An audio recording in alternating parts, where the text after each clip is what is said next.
Hi, everybody. Come on in. We're going to start in a few minutes. Just come in, make yourself at home. Welcome to Michael's Kitchen. It's nice to be somewhere different, actually. Hi from New Jersey. Wow, that's amazing, Karen. Good to see you in Toronto. Hi, everybody. Hi, Lil. Hi, Hannah from Melbourne. Hi, Miriam. Very nice to have you all here. Shirley from Melbourne. Sharon.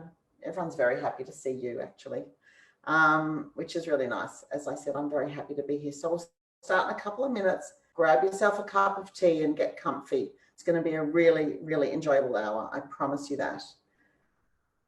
Good morning, everyone. Come on in, get comfortable. I can see you're all filing in. I can see the number of participants is going up quickly. Hi from Portsea. Hi, Pamela. Hi, Jeanette in Melbourne. Good morning, Kay in Brisbane. Whew. Yes, there is a recipe which you will receive immediately after this session. And it's a really good recipe that you'll want. It's actually from this book, isn't it? Or the other one? The first book, yeah. From this book, which we'll talk about. Michael has beautiful books which we'll also talk about. Hi, Leora. Hi, everybody. Come on in, make yourself at home. We'll start in 1 or 2 minutes. I'm just going to let everybody have a chance to come in. We always do like 11 for 11:05. So just, you know, come in. A cup of tea time. Exactly. Grab your cup of tea and a biscuit if you have.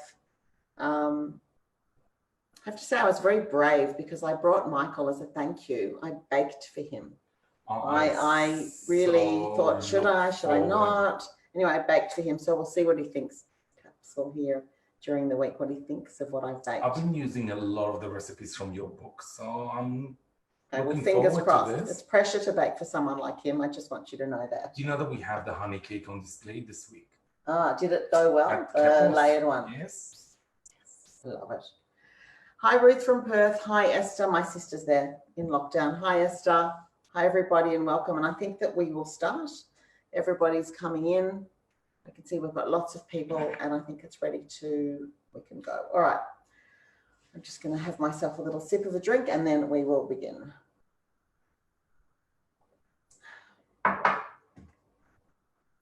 So good morning, everybody, and welcome to a fantastic session we've got lined up for Dinera today.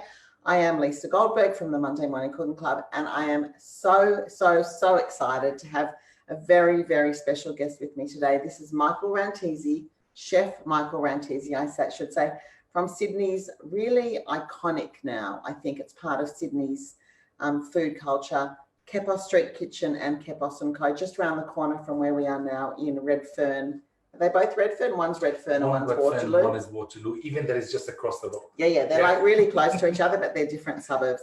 And I am in Michael's kitchen, which is even more exciting to get out of my kitchen, and very generous of you to have me here. It's and a pleasure, always. I really can't thank you enough. And I'm happy to just keep baking for you if you keep cooking with me in the kitchen. In for food.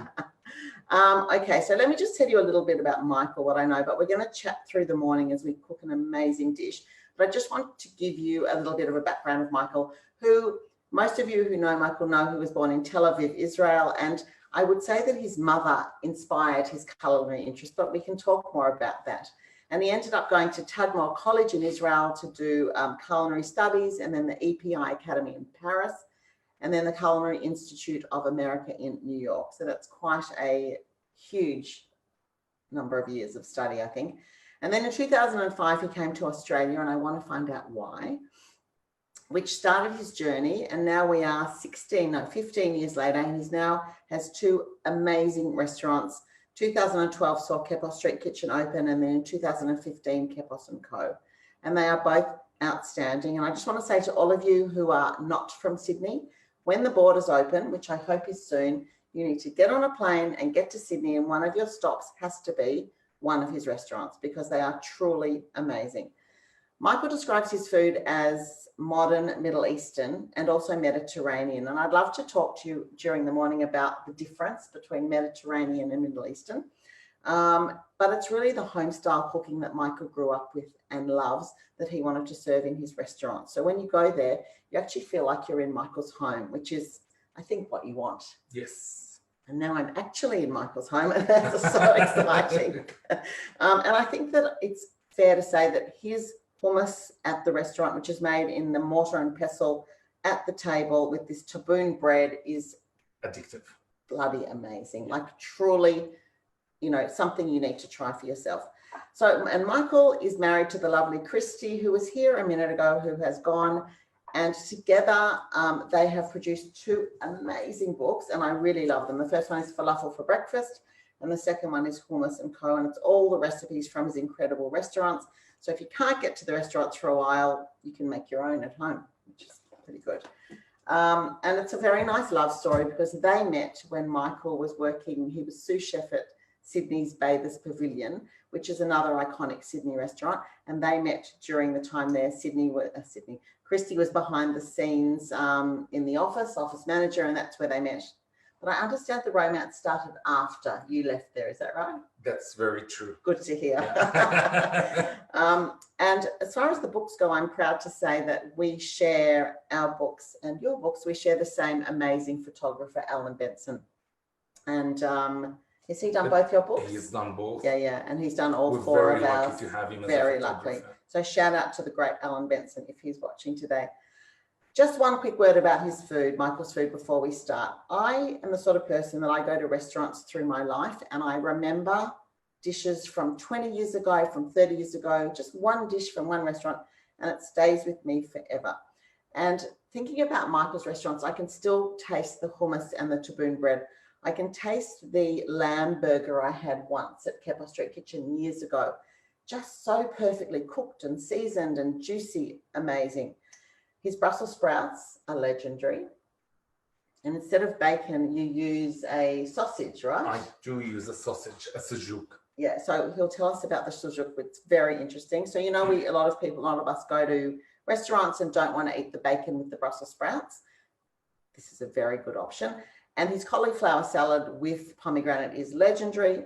But the thing that caught my eye and my heart and my stomach years ago, probably 3 or 4 years ago at Kepos & Co., was the dish we're making today, which is a snapper fillet with an amazing topping, and he's going to tell you about it. So that's enough talk from me. I'm going to hand you over to Michael, and a huge welcome to you, Michael. And thank you. Tell us what we're cooking, and then we'll chat during the morning. Thank you, everyone, for having me. What we're doing today is something pretty simple, and I think food, when it's kept to its simplicity, usually it is the best, isn't it, Lisa? Yeah. Kind of when you use a fresh ingredient and you just treat it with a bit of respect and cook it in the most simplest way. And why we chose a fish today is because a lot of people, including my wife, they get sometimes a bit scared cooking fish because it's not something you do that often. Especially whole fish. Yeah. Yeah. And you usually tend to eat it outside, not eat it at home. The smell, the fragrance of a fish at home sometimes can be very intimidating. So there is a couple of ways, we'll talk about it later on, of how to actually check that the fish that you're buying is fresh. But this one has been caught yesterday night. It is really beautiful. We're going to use a whole fish. It's approximately around 850 grams. So please don't have to have it accurate size all the time. So cooking is about passion. Cooking is about kind of being able to manipulate recipes to become yours. So if you don't like an ingredient, you can change it around. So I'm using this fish that has been gutted, scaled, cleaned. All I'm doing is just doing 2 or 3 lines. The only reason that I'm doing those lines is to be able to check later on when the fish is cooked to perfection. Okay. So when it just releases off the bone a little bit, this is when you know the fish is cooked. So have you cut all the way down to the bone in that? I cook it almost till you hear the bone itself, but you don't crack through the bone itself. And I'm putting it on a tray for the timing.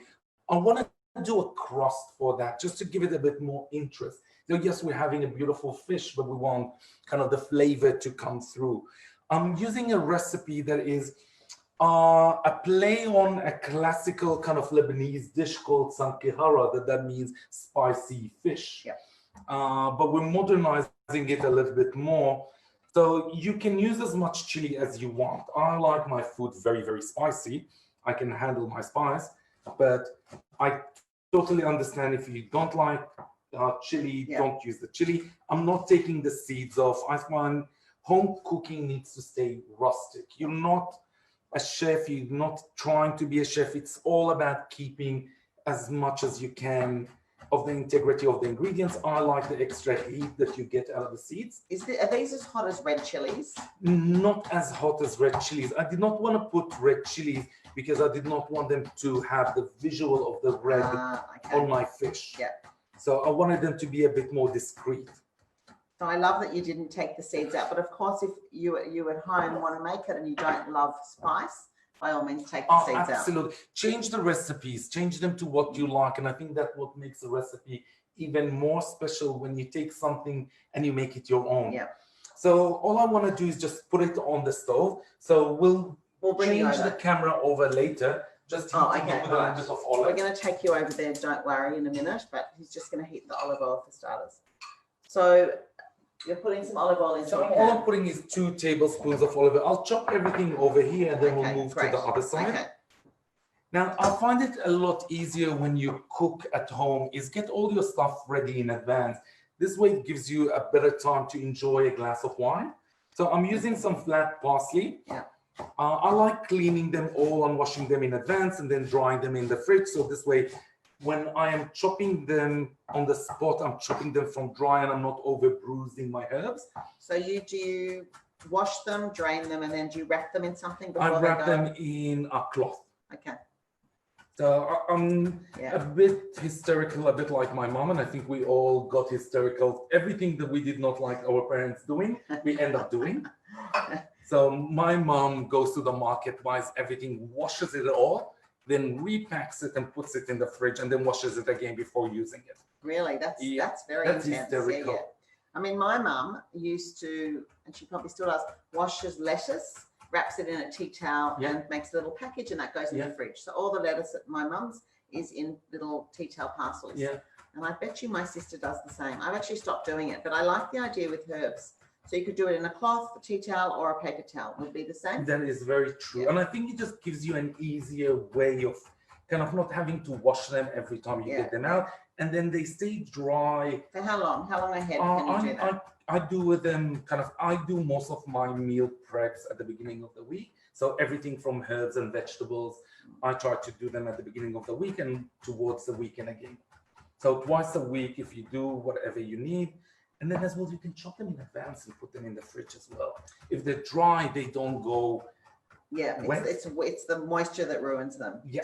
Can we just make a note of how beautifully he's chopping this parsley, please? I noticed. I think everybody out there would notice. I love it. It's a pleasure to watch you chop. And it really is.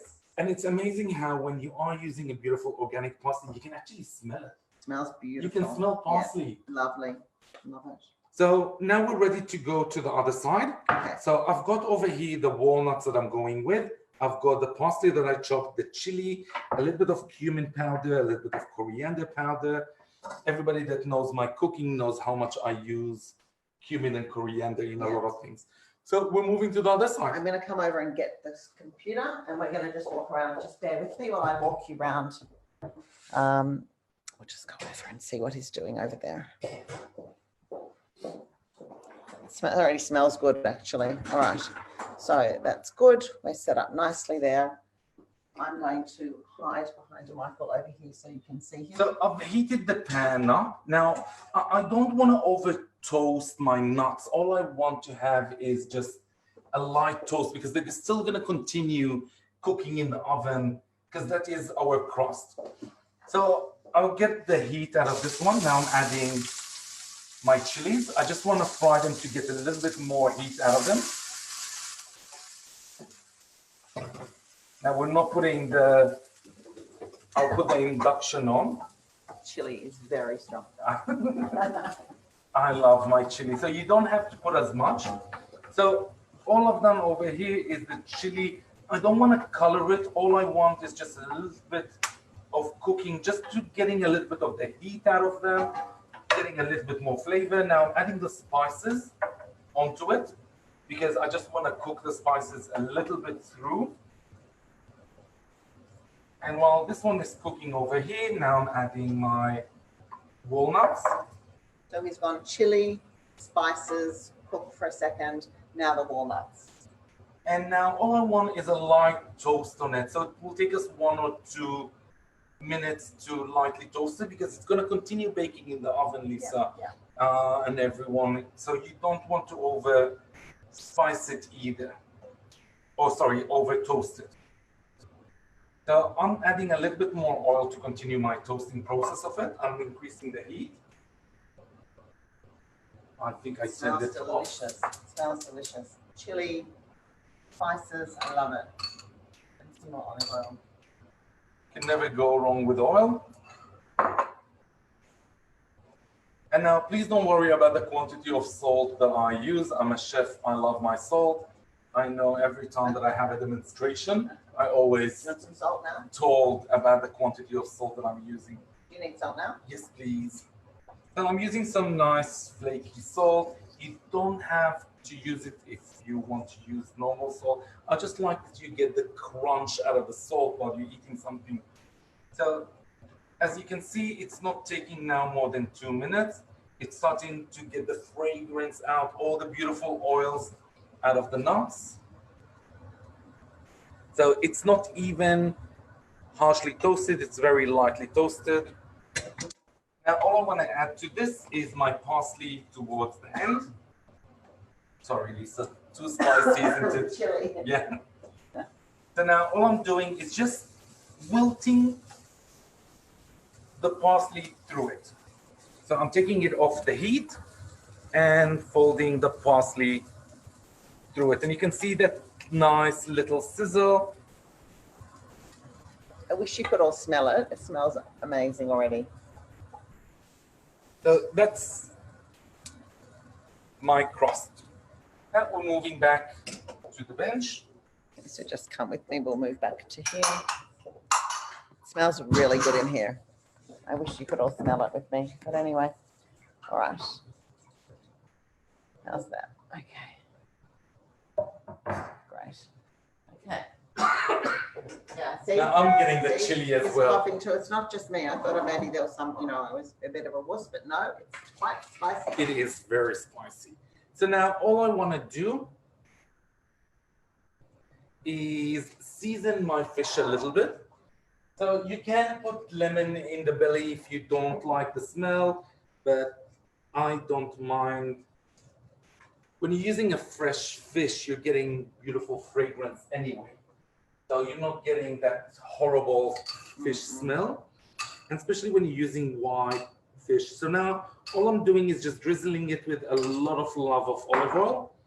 There's a lot of love there, a lot of love. I love, it's beautiful. Now, what we can do, if you want a bit of cracked pepper, you can add a bit of cracked pepper. My preference is going onto white pepper, but I've got chili in here, so I don't see the need of adding more spice into it. And all I'm doing now is taking it all, that beautiful crust, and pouring it over my fish. So you don't worry about the underside? No. And what this does is does 2 things to my dish. So it's keeping the fish as well a little bit with the covering. Yeah. So you're getting all that humidity and the fish is not drying out. So it is kind of cooking inside and all the moisture is gonna be held within the nuts. So it's gonna be soaked in. So you're gonna get a much more intense flavor. So all I'm doing now is just putting it in the oven. You can see it's just simple. So easy, yeah. But it will look so impressive when it comes out of the oven. It already looks impressive as it's going in the oven. There's a couple of questions for you at this point. One is, could you do it with salmon? You can easily do it with salmon. Just salmon, to me personally, I cook it much less than I do cook a snapper because I like the medium rare kind of effect from a salmon. I think when salmon is overcooked. So I would divide the time exactly in half for a salmon. Okay. And fish, that's what the thing is about fish with a lot of people is they don't treat it like you treat meat. Sorry, I'll just put a timer for Good. I was going to ask our you. fish. And what's the temperature of the So oven? I put it on 190 degrees and I'm putting it Celsius. And have you got a fan on? Is it a fan? It is a fan force. So fan forced 190 degrees. So now your oven is different in every place, so please treat it differently. So if you need more time, don't worry, you can add more time. If it needs no less time, that's why we did the 3 kind of cracks inside the fish to give us that ability to be able to check the fish. Yeah. Because if you're not cooking the same fish all the time, you do worry most of the time, is it cooked, is it undercooked? Absolutely, yeah. So it's like when you're cooking a big piece of rolls, you always worry that you're overcooking it or undercooking it because you can't actually see the internal. You always till the last minute before you carve, you don't know what you exactly, you're holding your fingers going, is that going to work for me? That's right, that's right. So that's why the 3 cracks are there, the 3 cuts to give us that easy ability to check it. And would you say that it's you've got a bit more flexibility because it's on the bone? It's not like a fillet. It's more forgiving. A little bit, It's a bit more forgiving. But anything that you cook on the bone, when you're cooking meat or you're cooking fish or lamb, it all kind of has much more flavor, more intensity. It's not as light as not cooking it without the bone. Yeah. So to me, fish, when you treat the fish, you're treating it like you're treating meat. You need to give it resting time. I know that's something that we've all kind of recently been much better at, resting our meat, the steak, a couple of minutes. Half the time of the cooking is half the time of your resting. As well with fish, it's the same thing. You let all those juices settle properly. You cook it a little bit under, and then with the temperature, it will continue cooking till it gets to the right. I'm sure we've all been there when we've cooked salmon, where you think, you cook it in a pan and you think it's perfectly cooked, and you take it out and then you let it rest for 10 minutes and then it's overcooked because it keeps cooking. So remember that. The same with the snapper. Yeah. So somebody's asked about snapper fillets. How would you do this with snapper fillets? The same thing, and as well dividing the time in half, because you don't have the same kind of volume, you don't have the same kind of size.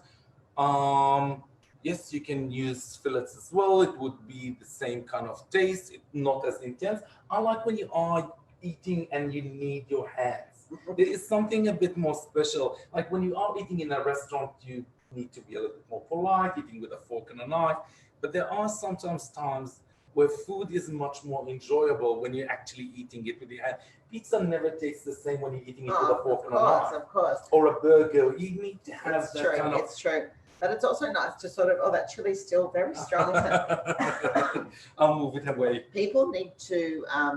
With the whole fish, what I like about it is that you're sort of working for what you're eating in a way. It's an effort. You're not just like putting it in. You're actually taking it off the bones, and it's actually quite enjoyable to do it that way. And when we were kids, we used to fight a lot about the cheeks of the fish. Who likes fish cheeks out there? I'm not sure. My kids actually like them. Do you? Yeah.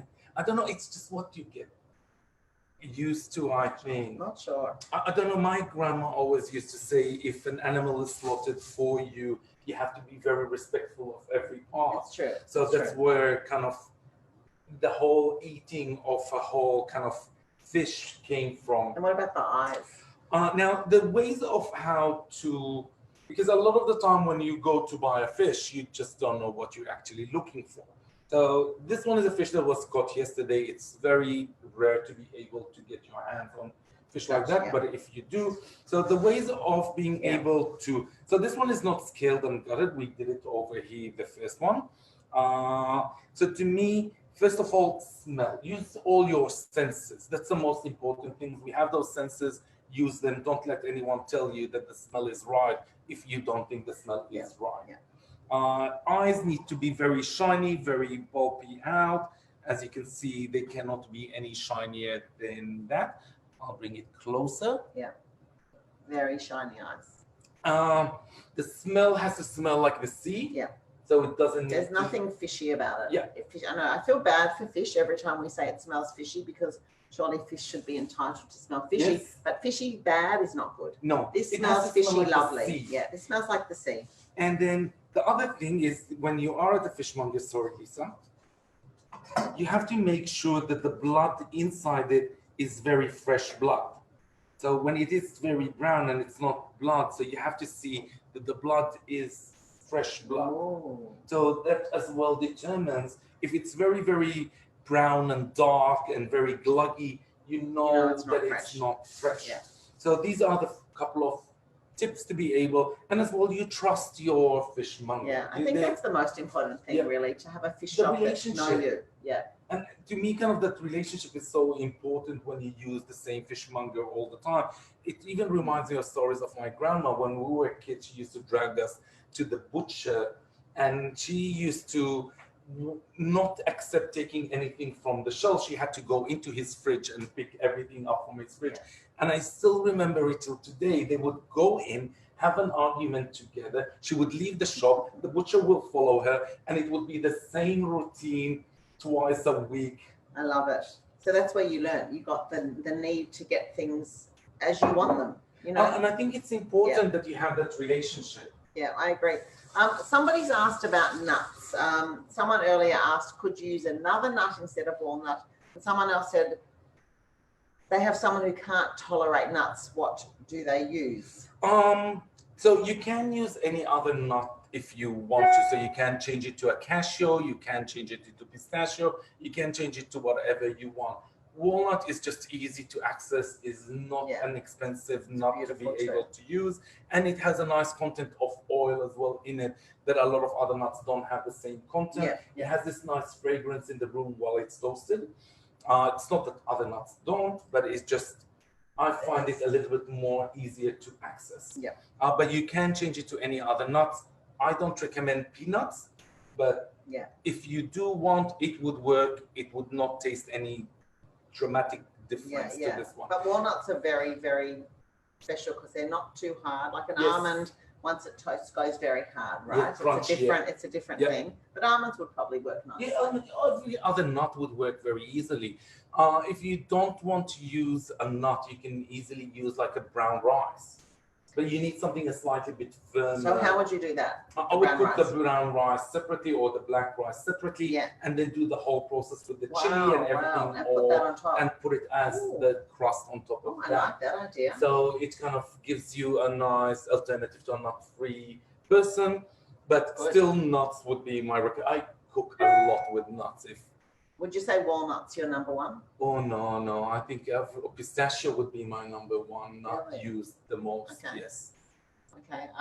The thing about walnuts, though, and we talk about it a lot in all our cooking videos, is that you've got to be careful where you buy your walnuts. I mean, like anything, you've got to be careful. But walnuts, particularly if they're old and rancid, are dreadful, terrible, inedible, and they'll ruin your whole dish in 1 second. So just make sure if you're buying them, even if you do buy them from a supermarket, taste them first if you can. If they're from a vat or a bin, taste them first before you buy them. Well, okay, I shouldn't promote shoplifting, but But it's not actually shoplifting. Well, is it? I don't know. I think while they're not taking it out with you, it should be okay. Okay, someone has asked, if you use brown rice, do you cook separately and then add to spices? Yes. So you'll cook the rice probably takes 25 minutes for black rice. Would you say ready to eat or a bit al dente? Like I would do it ready to eat, but not kind of overly soft. Okay, and then you proceed as if it was the walnuts. As if it was the walnuts. So you can do the chili, the spices, add the rice. I would add a little bit more oil to it. Because you still want it to separate one from the other. Yeah, absolutely. Okay. And you don't want them to dry while you're baking. Oh, I love the idea of the brown rice. I'm going to try that one too. But this dish is amazing. I was going to say wait till you taste it. Well, wait till I taste it, but wait till you cook it and taste it. It's just so simple and so good. Do we want to do some tahini? Yeah, so what are you going to serve it with? Let's talk about that. I usually like to serve it with a nice salad on the side. Just a crispy lettuce salad would do the job. I'm doing just a normal tahina, just basic and easy. So all I'm doing over here is putting the tahini. So there is no accurate measurements when you're actually doing tahini because different tahinis respond totally different. So some require a little bit more water, some require a little bit less. So you have to be able to identify the thickness. I like using my hand as a strainer, but I wouldn't do that in the restaurant, but home cooking is home cooking. Somebody's asked are the nuts whole, chopped or crushed? The nuts were crushed. So coarsely crushed. So that would be kind of the size of an Israeli couscous, the big grains. So we've got some tahini in a bowl, and then we're putting in lemon. I'm putting a lot of lemon onto this dish because I want it very, very acidic. So now tahini as well, when you are doing tahini, when you are using it for different uses, you change your quantity of lemon. So if I'm doing it for fish, I'll make it much more acidic. If I'm doing it for a falafel, I'll do it a little bit less acidic. If I'm doing it for meat, a bit less acidic. That's the beauty about it, that it kind of changes. Just put that up there just so we can see the bowl. Yeah, thank you. I'm adding salt, of course I am. Chefs use a lot of salt, but I think that's why their food is so delicious, because it's so well seasoned. Like, it's really well seasoned, lots of olive oil. So Julie's asked about the type of tahini. Does it matter? Yes, it does, and no, it doesn't. So for me, everything matters. Kind of, we do use several different types of tahini in the restaurant. So we use, there's an Israeli one from Har Bracha. That is a fantastic one from Jerusalem. We use one that is a dura that comes from Jordan. So every tahina depends on kind of the structure of it. Can work more for heated things, less heated things. But I think at home you shouldn't be worried about that. Hal tahini or unhal tahini will both work. I'll make the seeds. I actually like there's a brand, I can't remember the name, but it's sold in the kosher section of Coles, and I think it's Israeli, and then that's really good. I find that good. It does the job. It does the job. There's lots. I find the ones in the health sections not as my good. Favorite. I was going to say that. I agree with you. Yeah, I agree. Just a little bit. Yeah. And my fruit shop guy used to get a Lebanese one from somewhere, and it was just in Sydney. It was so good, but he doesn't get it anymore. Now, if you don't like your garlic coarse, I do. I think when you are using garlic, you want to taste the garlic. So he's just smushed it with a knife. I think that's a technical term. Now all I'm doing is just mixing it together. So you can adjust it however you want. So now it goes a little bit gluggy because I haven't added any water to it. So I usually keep the water towards the end. And now I'll give it some special water. So he's just got tahini, lemon juice, salt, and garlic. And some water. And now water. So again, if you're not mad about garlic, leave it out. If you want it more finely crushed, crush it finer. You can put it as well in a blender if you like. The other thing that I find with garlic, my husband doesn't like garlic. So in this dish, I would put in a couple of whole cloves while I'm mixing it. And then I'll take them out, just to get the flavor, and then I'll take them out before serving. It's really annoying that he doesn't like garlic, but anyway. But as well, kind of, there's some dishes that require more garlic and some dishes that require less garlic. I find that fish requires much more lemon and much more garlic. And the smell of this, the lemon and the tahini and the garlic is just beautiful, really. We need to get smell Zoom together so you can all smell what's going on here. I like that idea. Yeah, me too. Someone needs to invent it. I think so. It looks fabulous. That's all. I'm putting it on the side to wait for the fish. Now, I like charring a little bit of lemon with it because there's something really pretty. When you serve food, it's not just about the food. You're eating as well with your eyes. So all I'm taking is the two edges, taking the lemon in half, and now all I want to do is just char it on the Just on a fry pan or with a little bit of oil. It's a great idea. Look, Esther, he's using sparkling water, but I think only because it's here. I mean, it doesn't have to be. No, I'm only using it because it was just the easiest. He's only used it because it's here and we're drinking it. So that's it. But good question. Looks delicious. No, I do know that sometimes I do confuse people. Yum. How good is that? So simple and so good. Yeah. Do you think we need to taste it? Well, I was just waiting, I didn't want to be rude or anything. I don't think we need to be polite around food. Oh, thank you. This is nice, isn't it? Nope. Delicious. So good. He's a genius, really. It's actually, he didn't even taste it, he just put in, and it's just perfectly lemoned and salted. Yeah, someone said smell Zoom would be good, but what about taste Zoom? I agree. Definitely we need can do taste Zoom both. too, yeah. That'd be good.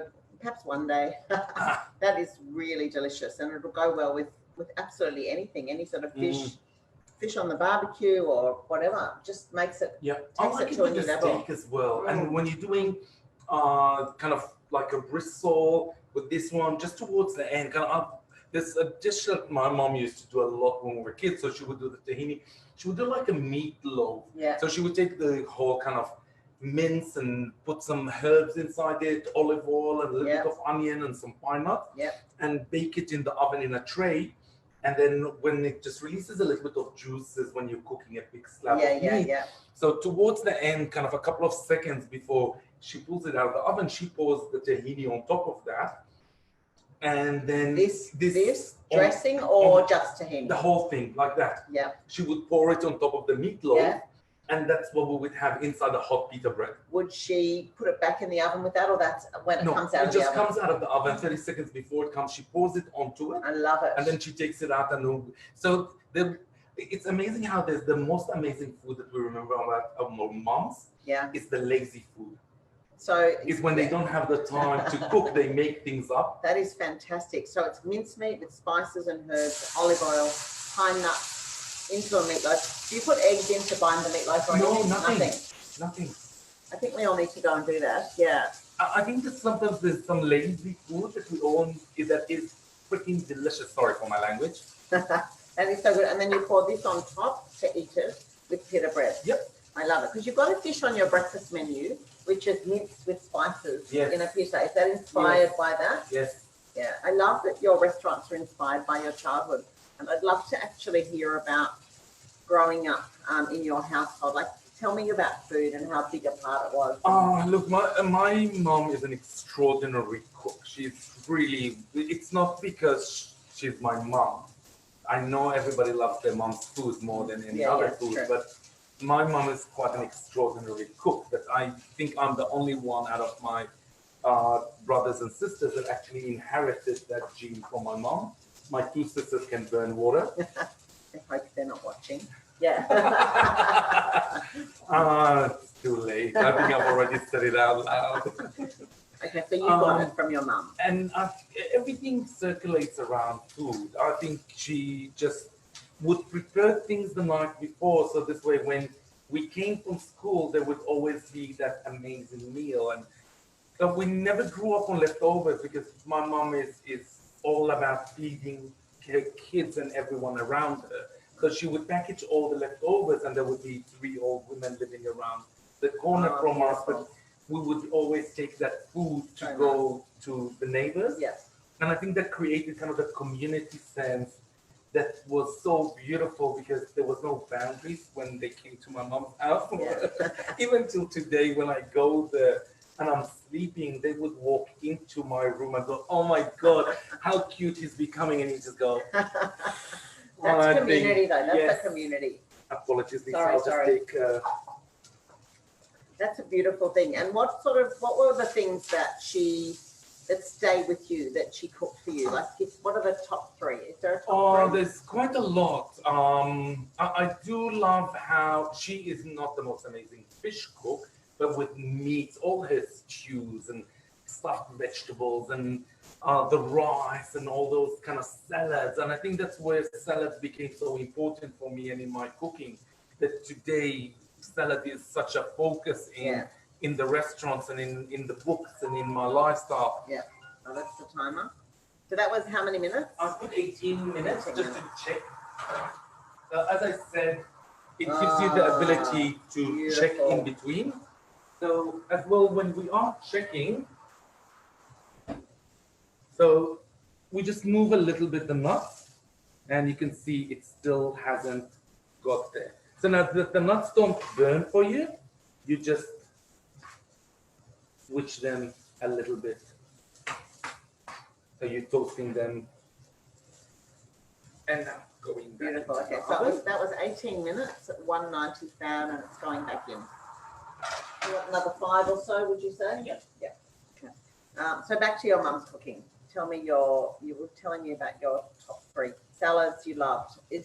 Would you say salads was the number one thing growing up? Or was it lots of like the meze the type whole of thing? kind of table, the plentiful. I think yeah. that's what we all love about kind of the cooking, and how we eat today is so different to how we ate quite a while ago, and kind of the plated food when you went to someone's house. Well, today there's nothing plated. It's all kind of shared. It's all about kind of allowing your guests to feel at home, to share the meal with you, to be able to pass the dishes. I know COVID has made it a bit more difficult for all of us, but still, when we have people over at home, we have the loved ones. Yeah. We have the important ones. Yeah. That's right. And we love to share food, which is amazing. And I've charred the lemons a little bit, so as you can see. So simple, but so clever. I love it. Miriam, the fish was cooked on 190 Celsius on the pan, but the recipe has been posted in the chat group, and you'll be sent the recipe as soon as we're finished sometime. So what lemon happens to it when we char it is, as we all know, in fruit and vegetables, and there's a lot of sugar.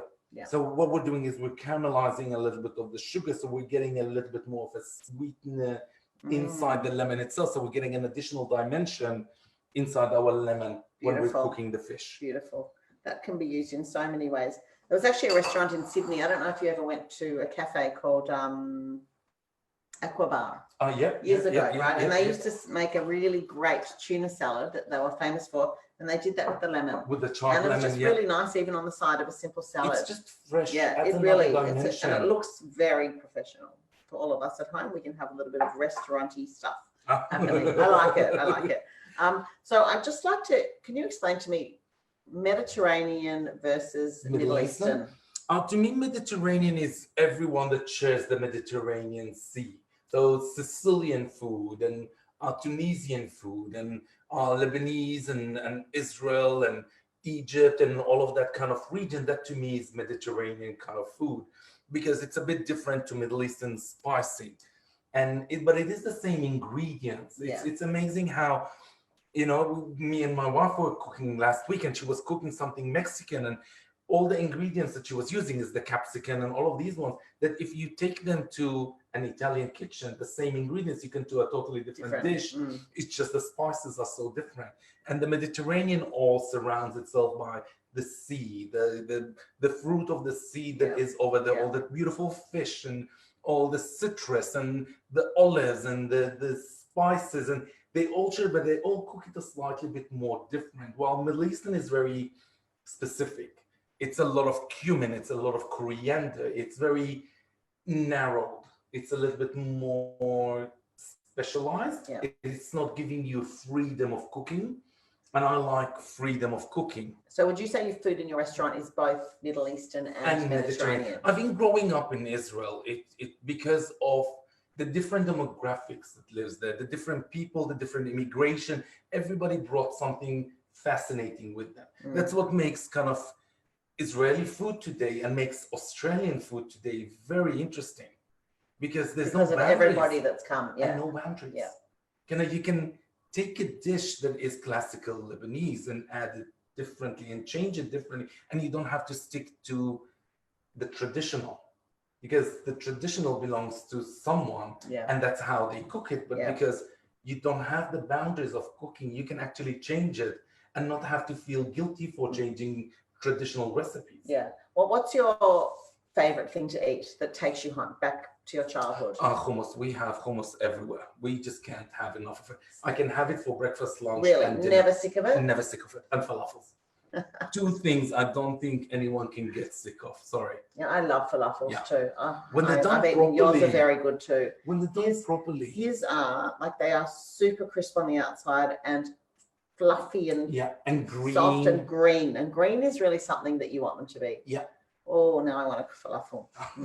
Yum. Wish we were having falafel for lunch. Look, we can always jump to the restaurant after this and have falafel.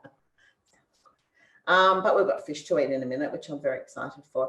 Okay, so tell me now with COVID and what's happened, because we all know that the hospitality industry has been absolutely decimated across the country and now in Melbourne still. But a lot of people in Sydney particularly have taken different paths and done different things to make the best of the situation. So can you tell everybody out there what you've done, because it's quite amazing? Look, I think we all had to pivot. That's a word I think we've all been using a lot recently. Hand sanitizer and social distancing. That's a couple of things we've been using quite a lot. It's true. And Kepos Street Kitchen is our original one that is on Kepos Street and Phillip Street. And because of the structure of the restaurant itself, that it is 2 small rooms, we were not able to seat as many people with the social distancing as much as we were able before. So we dropped down from 45 ability to seat people to 20, 18 people to seat at once. So we had to kind of drop almost 60% of our seating ability. So, but when COVID hit and we were not able to seat anyone in the restaurant at all, so the dining room started to look very sad. So people were walking into an empty dining room with no tables, the chairs are just, there's not... it loses something, doesn't it? The love. I think it just lost its kind of charm and character, the noise, the people, the walking. So we had to fill up the room to make it feel a little bit more special, and we had to shrink the size of it so it doesn't feel like a big empty space with just one customer standing there. So the first initial thing is kind of, let's just display it. I have a catering as well, so I have all these beautiful equipment that I can't use because I don't have a catering at that moment. So we styled the whole place up to look like a little market. So we didn't really care if we sold it or not. For me, it was more about you're walking into a space that doesn't feel empty. Beautiful. Doesn't feel soulless. And then people started walking in and buying things out of the shelves that we never expected that to actually happen. So then we went, okay, why don't we add... What's that timer? Why don't we add the fridge? So maybe kind of to just sell some products for people to be able to eat at home. And it ended up being one of the best decisions, that we had to renovate the whole place up to turn the front room into a deli for people to be able to buy the products.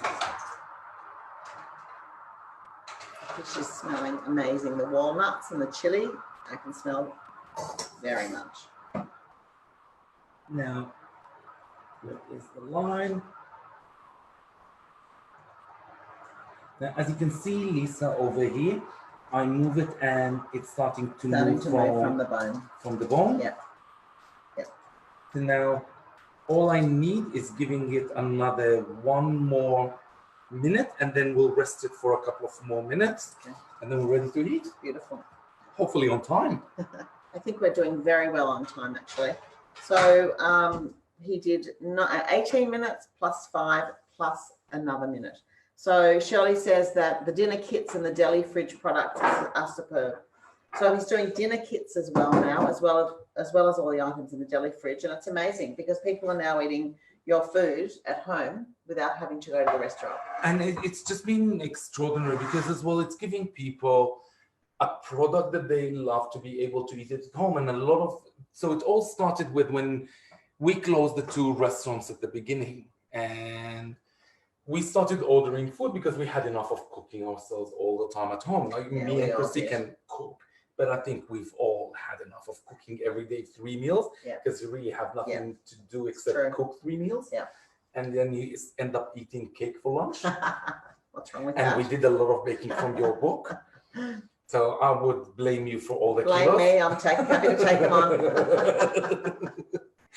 And then we ended up ordering food from a lot of restaurants, and we found it very unusual because some of the restaurants were still serving the same dishes that they would usually serve in the restaurant, but in a takeaway container that did not translate as well at home. It's a very hard thing, isn't it, to take away? So then you had to look at it in a structure where people need to still get the product, but they need it to be as home friendly as possible. And if you have a leftover, that can last for 2-3 days.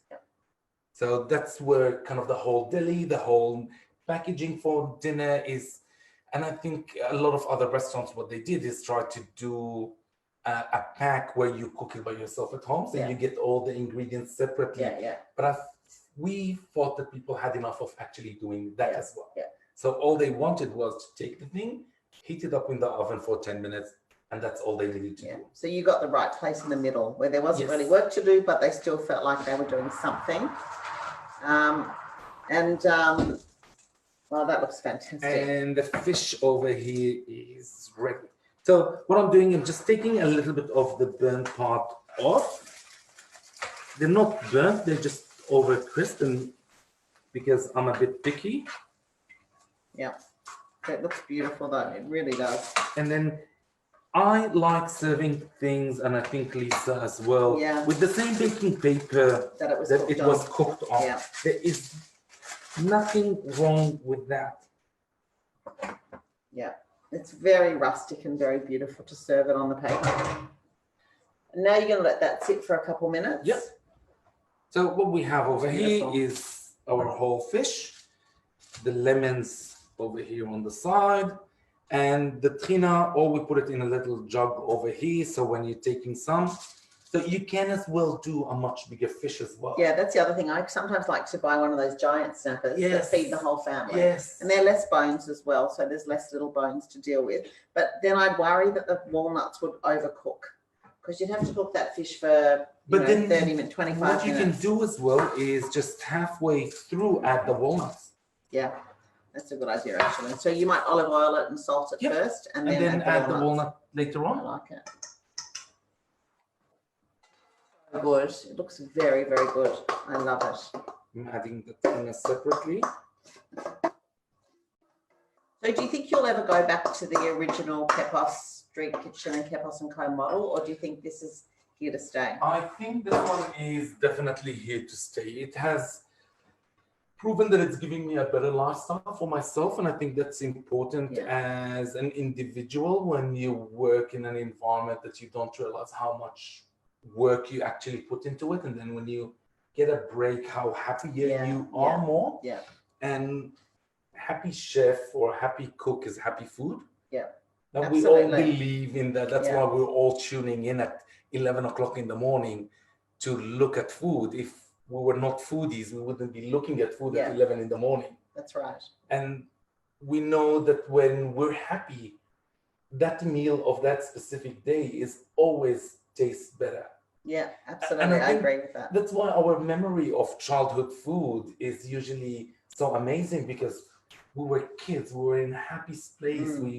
It was all about love. It was all about us. It was cooking for us. That's right. And that's why everyone remembers their mom's food as the best. Yeah, because it's a way of showing love also, cooking for someone, whether it's a mother to a child or friends to friends. It's a beautiful thing to do. And this is showing lots of love, I must say. Somebody's asked want to know what oven you have. I have a Millet, the 900. Happy with it? Yeah. It's doing the job. It's doing the job. I like bigger ovens. Yeah, I find the 900 ovens. Yeah. I've also got a 900, which is amazing. Yeah, which is much easier, because when you have a lot of guests, and I'm assuming we all love hosting. Yeah. Sorry, Melbourne people. Soon you will. Soon you'll be hosting people. But still, I think feeding a family, when you have 20 people over for dinner, when you have the small oven, you can't put big trays it's much harder. in. I know. And this one, you can actually put big trays in and cook bigger kind of pieces of meat and big fish. Sorry, look how we just think. It's weird that our thoughts is all about hosting and cooking. I know, and cooking big things and whole 2 chickens and a big snapper that weighs 3-4 kilos. Someone's asked, if you're cooking fillets, would you still use olive oil on them? I would definitely still use olive oil. I think olive oil goes in every single thing that Michael cooks. Is that right? Yeah. There must be nothing. Olive oil is for... Oh, that's your timer. Let me just stop that. So that's for our resting time. Yeah. Good. Got us some plates. So I just want to tell you one more thing that Michael does, which is amazing. He's actually an incredible, incredible person, because he also does for Sydney's kosher community a kosher pop-up twice a year. He turns his restaurant kosher. Like, imagine doing that so that everybody can come and eat there who keeps kosher. And I think that's a beautiful thing to do. And he also did some kosher line of products for Rosh Hashanah. Are you doing the same for Yom Kippur? Oh, no. was just done. a lot It was a of lot. work. Yeah, he's very, very giving like that, and really does a lot for our community, which is amazing. Everybody really appreciates what you do. Thank you. But his catering side of Kepos is amazing. I've had it at people's places. It is fantastic. So if you're having an event and you don't want to cook, look up website Kepos Catering. Kepos Catering. It's really worth having a look. It's very good. Let's try it now. Let's see if it's I want good. to know who's going to make this tomorrow night. I'm sure that there's so many of you who are going to make it, because you can just go and buy 2 snapper fillets, however many people you've got at home, or 1 snapper fillet, some walnuts and all the other things, and then it's done. Simple. Thank you, Michael. You're welcome. This looks absolutely. Now I'm very intrigued. Which part? If it's good, of course. If you're going to like it. Why not? Why? On what basis would I not? I've eaten it before and I loved it. It's so good. And it is so simple. It's really, really good. The fish is so soft and succulent in there. It is unbelievably perfectly cooked, actually. Walnuts are toasty. The spices, the chili, not too hot. Yep. Everything, it's just beautiful. I recommend you go and make this tomorrow night. I think I'm going to make it actually sometime soon. I love it. And if you want as well, you can do the walnut crust the day before and put it kind of in the fridge and take it out to room temperature. So I am a big believer of doing a lot of prep in advance when you are hosting people at home. That's a great idea. And this way you're not stressed and you're not... So you follow the recipe, you make the walnut crust, put it in the fridge overnight. Once it cools, and then the next day you take it out, so it's room temperature, put it over your fish and cook it to serve. It's a fantastic dish, and thank you for sharing it. Really, thank you for sharing it with us.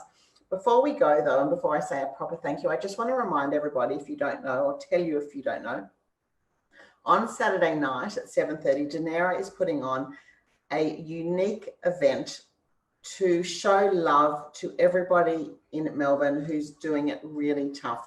We feel for you in Melbourne, and we have been for weeks and weeks now. But there's a Dinera event at 7:30. Go to the Dinera website, which is dinera.org.au. The link is there. It is a night of entertainment. They are gathering together entertainers, musicians who are giving their time to put together this extravaganza online, and everyone can be part of it. We can sing, we can dance, we can all have a drink together and a l'chaim. And they're going to be raising money on the night, and all proceeds are going to Jewish Care Victoria, which is in need at the moment. So please all head to Dinera and sign up. It's going to be amazing, amazing, amazing. The other thing for food events coming up, there is nothing on the website at the moment, but I am on top of it. I have got lots of fantastic things lined up over the next few weeks, and they will be up and live probably tomorrow morning. So please check out the next event, Dinera food events, when they're up. And now I need to say, because sadly it's time to go. Well, I'm having so much fun. I could stay here and make something else with you, Michael. Thank you, Michael. It was a pleasure having you. Thank you for your time It's today. always a pleasure. I appreciate you brought all the ingredients. He did all the prep. I'm in his kitchen, and it's so generous and kind of you. And thank you on behalf of me and on behalf of Dinera. And thank you to all of you for joining us this morning. It's been a really fun time. I hope you've enjoyed it. And if you did enjoy it, the video will be, you can be up on the Dinera website. It'll be up there, I don't know, this afternoon or tomorrow. You can share it with all your friends and encourage everybody to sign up to Dinera to see what's on next week. That's it from me, signing off. Thank you for everyone for tuning in. I hope you enjoyed it, and hopefully you get to cook it. Thank you. Thank you, everybody. See Thank you. you. Thanks. I'm going to do that awkward thing and say goodbye, and you can switch me off now.